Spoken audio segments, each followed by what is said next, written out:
शिवसेना उद्धव बालासाहब ठाकरे गुट के प्रवक्ता आनंद दुबे जी हमारे साथ हैं, उनसे हम बात करेंगे। कुणाल कामरा की कॉमेडी तो हर कोई देख ही रहा है। व्यंग कविता के चलते इतना बड़ा बवाल मचा हुआ हमें दिखाई दे रहा है। अब योगेश कदम कहते हैं कि कड़ी कार्रवाई की जाएगी, सीडीआर चेक किया जाएगा, फोन पे किस चीज से बातचीत की, तमाम चीजें चेक की जाएंगी। मैं नहीं समझता कि कुणाल कामरा ने कुछ गलत गाया है। कुणाल कामरा ने हास्य व्यंग ढंग से वही चीज़ को गाने में पिरोया है जो इतिहास में घटित हो चुका है। 20 जून 2022 को जिस प्रकार एकनाथ शिंदे अपने कुछ विधायकों को लेकर मुंबई से सूरत, सूरत से गुवाहाटी, गुवाहाटी से गोवा, गोवा से फिर मुंबई आए। अब इसी बात को अगर कोई गाने में गा रहा है कि आपके चेहरे पर चश्मा है, आपके चेहरे पे दाढ़ी है, आप रिक्शा चलाते थे, आपने विधायकों को लेकर गुवाहाटी चले गए, आपने गद्दारी की। अब इसको गाने में गाना अगर लोगों को अनुचित लग रहा है तो उसके लिए आप एफआईआर करवाइए, आप उनको पकड़ के पूछताछ कीजिए। लेकिन आप किसी का ऑफिस नहीं तोड़ सकते, आप किसी के बैंक के अकाउंट की जांच नहीं कर सकते। किसी ने अपनी मजदूरी का कुछ पैसा समझ लीजिए अमेरिका में लिया है, तो क्या आप उसको इस घटना से जोड़ेंगे? आप उसके उसके पैसे को इस घटने से ले लेंगे, उसके घर को तोड़ेंगे, उसको मारने की धमकी देंगे, उसके मुंह पर काला पोतने की बात कहेंगे और कहेंगे कि हम देखते हैं तू कैसे यहाँ घूम सकता है।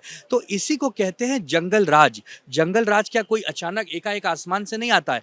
ऐसे जब कानून व्यवस्था ध्वस्त होने लगती है, जब अपराधियों में खौफ नहीं रह जाता, जब हिंसा करने की प्रवृत्ति कार्यकर्ताओं में बढ़ जाती है, इसी को जंगल राज कहते हैं। और अगर महाराष्ट्र जंगल राज की तरफ बढ़ रहा है तो यह दुर्भाग्यपूर्ण स्थिति देवेंद्र फडणवीस जी के लिए है, क्योंकि इतना प्रचंड बहुमत उनको दिया था जनता ने कि आप हमारे लिए विकास के काम करेंगे, लेकिन आप केवल और केवल एक नकारात्मक चीजों में लगे हुए हैं। तोड़फोड़ की बात आती है तो सवाल ऐसा है कि सुप्रीम कोर्ट का आदेश है कि अवैध निर्माण को तो तोड़ा जा सकता है, लेकिन बाकी की बुलडोजर कार्रवाई के लिए सुप्रीम कोर्ट के नियमों को मानना होगा। सुप्रीम लेकिन ऐसा नहीं हो रहा है। कोई केस आता है तभी बुलडोजर कार्रवाई होती है, पहले ये अवैध निर्माण क्यों नहीं दिखाई देते? सुप्रीम कोर्ट का सीधा सीधा आदेश है, निर्देश है कि अगर कहीं आपको तोड़क कार्रवाई करनी है तो आपको उस व्यक्ति के पास जाकर 15 दिन पहले एक नोटिस देनी होगी। नोटिस को बकायदे उसके दीवार पर चिपकाना होगा। उसके बाद एक बैठक करनी होगी जिसमें उसका पक्ष भी आपको सुनना होगा। वहां पर आपको एक विमर्श चर्चा करनी होगी।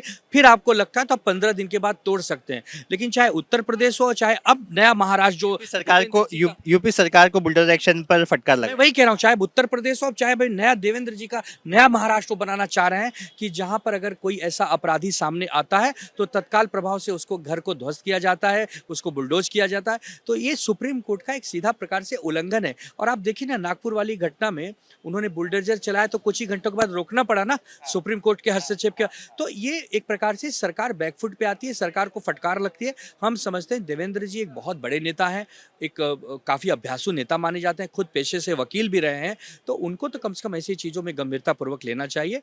कहीं भी कोई कार्रवाई, जो भी दोषी है उसे सजा मिलनी चाहिए, कड़े से कड़ा उसके ऊपर नियम लगना चाहिए, उसको देशद्रोह लगाना चाहिए, क्योंकि वो जो हिंसा हुई थी उसका कोई समर्थन नहीं कर सकता। लेकिन अब किसी का घर तोड़ने से पहले वो कानूनी प्रक्रिया तो पूरी करो। और अगर आपको किसी का घर बुलडोज करना है तो अपराधी होने के बाद क्यों, पहले कर सकते हो आप। अगर उसका घर इलीगल है, किसी का कुछ किसने अवैध ढंग से बनाया है, तो आप पहले 15 दिन की नोटिस देके उसे तोड़ सकते हो।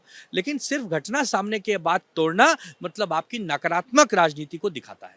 देखिए, बात करें हुसैन दलवाई का एक बयान जो आज सुर्खियों में है। उन्होंने कहा कि संभाजी महाराज को मारने का आदेश देने के लिए उन्हें किस तरह से मारा जाए यह मनुस्मृति के अनुसार पंडितों ने बताया, ऐसा दावा हुसैन दलवाई कर रहे हैं। ये बहुत ही गलत इतिहास हुसैन दलवाई बता रहे हैं। हुसैन दलवाई को इतिहास एक बार वापस पढ़ लेना चाहिए। मुगलों ने जिस प्रकार औरंगजेब ने छत्रपति संभाजी महाराज को यातनाएं देकर मौत के घाट उतारा, ये पूरा महाराष्ट्र और देश जानता है। इसके लिए वो ज़्यादा ज्ञान इसमें न बांटें, वो मुगलों को एक प्रकार से कवर फायर देने का काम न करें।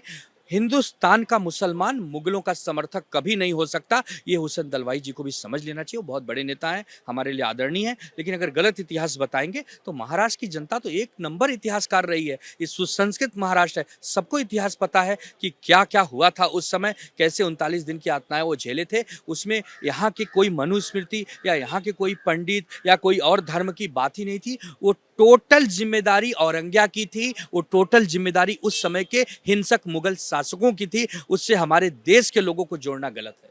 उन्होंने ये भी कहा कि इतिहास के इस पहलू को फडणवीस मानेंगे या नहीं, क्योंकि वास्तविकता को नकारा नहीं जा सकता। नहीं, इसमें फडणवीस कहाँ गए? इसमें सरकार कहाँ गई? अरे जो उस समय की घटनाएं घटी थी 16वीं शताब्दी में वो दुनिया के सामने है ना। उसमें मुगल और औरंगजेब, जिस औरंगिया ने अपने बाप को कैद कर लिया, अपने भाई दारा शिकोह की गला काट के हत्या कर दी, उसका इतिहास तो सबको पता है। उन्होंने ये भी कहा कि औरंगजेब ने अपने भाई दारा शिकोह को जिस प्रकार मारा उसी तरह संभाजी महाराज को भी मारा।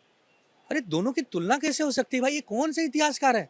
इन सबको अगर दिमाग ठीक नहीं है तो इन सबको इलाज की आवश्यकता है। कहीं इनको ले जाइए, इनका दिमाग ठीक कराइए। दारा शिकोह अलग ढंग से उसकी मौत हुई थी, छत्रपति संभाजी महाराज की अलग ढंग से उसने मृत्यु की। छत्रपति संभाजी महाराज को मारने के पीछे उसका एक ही कारण था कि मराठाओं को दबाना चाहता था, और दारा शिकोह को मारने के पीछे उसकी एक मंशा थी कि उसको राजा बनना था। दोनों अलग अलग चीज है ना, दोनों को आप एक साथ मत जोड़िए। ये पूरे महाराष्ट्र को इस बात का ज्ञान है, इस बात की एक प्रकार से जानकारी है। हम समझते हैं कि एक बार हुसैन दलवाई को वापस इतिहास पढ़ लेना चाहिए।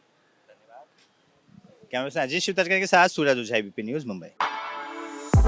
For exclusive and insightful videos, subscribe to our new channel ABP Live Premium.